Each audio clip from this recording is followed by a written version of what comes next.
L'objectif de ce TPE est de répondre à la question suivante.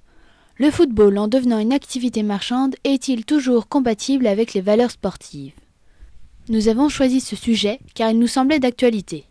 Les sommes échangées, transferts et salaires autour de ce sport choquent un grand nombre de Français, notamment avec l'arrivée du Qatar et de ses millions dans le foot. D'autre part, les scandales des Coupes du Monde de 2006 et 2010 ont terni l'image des footballeurs français. Ceux-ci sont passés de champions du monde en 1998 à grévistes du stade en 2010. Le but de ce TPE est donc de faire un bilan sur le football. A-t-il conservé aujourd'hui encore son âme? Pour bien commencer, nous vous proposons de clarifier le sens des deux termes clés de la problématique, valeurs et activité marchande. Les valeurs sont des principes qui déterminent l'orientation de l'action individuelle ou sociale. Elles forment des systèmes qui guident les manières de penser, d'agir et d'être. Le football est une production marchande, dans le sens où c'est une production que l'on peut obtenir sur un marché et qui, en s'échangeant, cherche à obtenir un profit. Comme nous pouvons le voir ici, c'est une activité qui génère de nombreux échanges grâce à l'exposition médiatique dont elle dispose et qui attire de nombreux sponsors.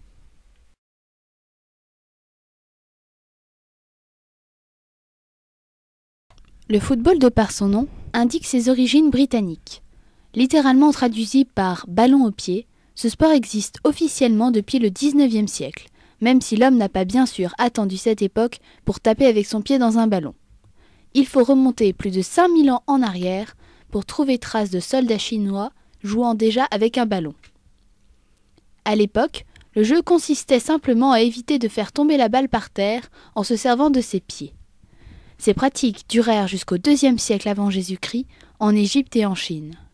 En Europe, plusieurs gravures gréco-romaines représentent des hommes avec un ballon au pied, datant du 5e siècle après Jésus-Christ. Au Moyen Âge, l'Angleterre décide de populariser un jeu de pouce-ballon qui se pratique aussi bien avec les pieds qu'avec les mains, avant d'en écrire les règles quelques siècles plus tard. Désireux de clarifier ce jeu et d'en faire un sport à part entière, les Anglais tirent les premiers en créant le Football Association le 26 octobre 1863.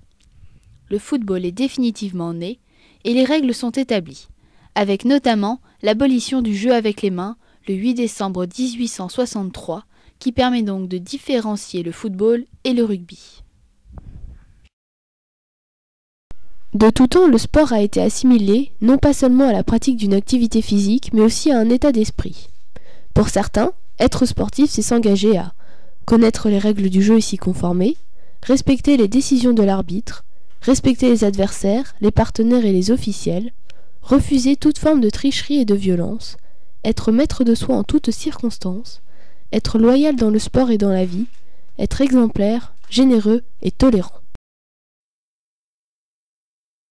Le football est le sport le plus populaire dans le monde, devant le cricket et le hockey sur gazon.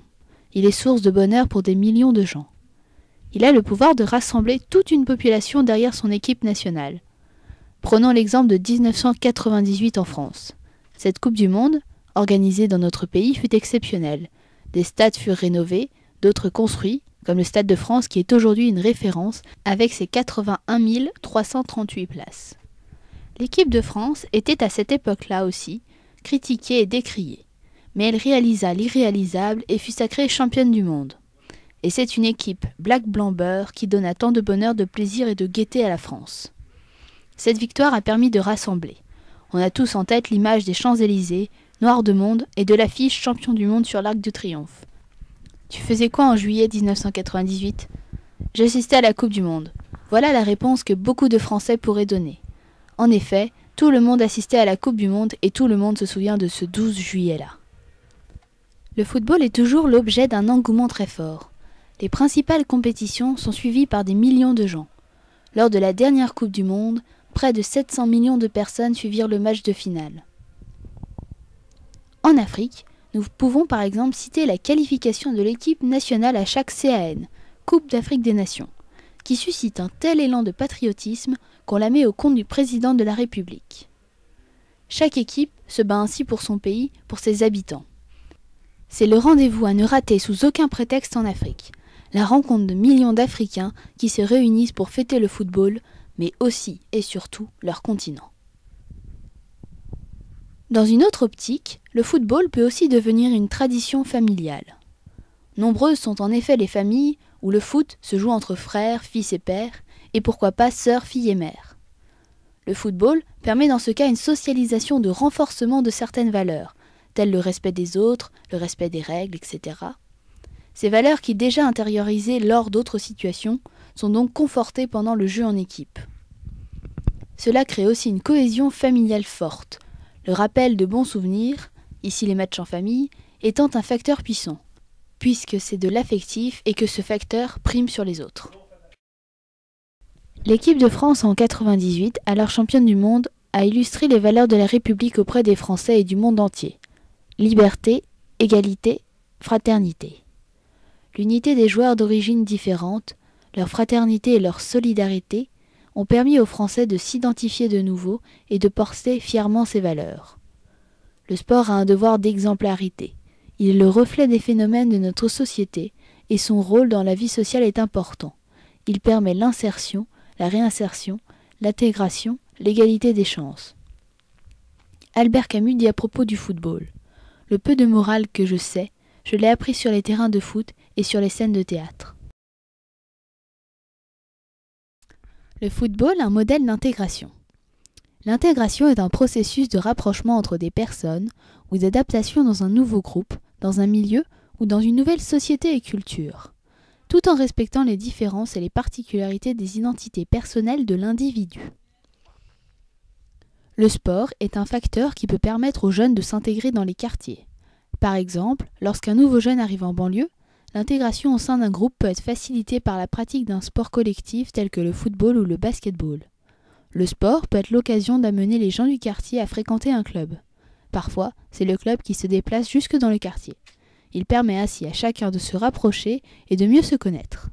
Les jeunes passent donc des heures au club au lieu de les passer seuls sans rien faire. C'est une rupture avec l'isolement et la passivité. Cela leur apprend aussi le respect de l'autre.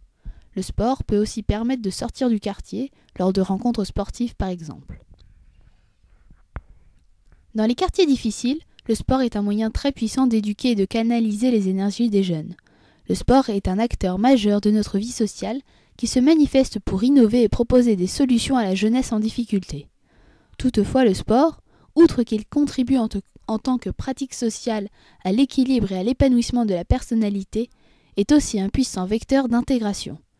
Ainsi, certains considèrent le sport comme une simple pratique, tandis que pour d'autres, c'est un prétexte à un travail sur la citoyenneté, la santé, la découverte du patrimoine, mais aussi l'apprentissage des règles sociales.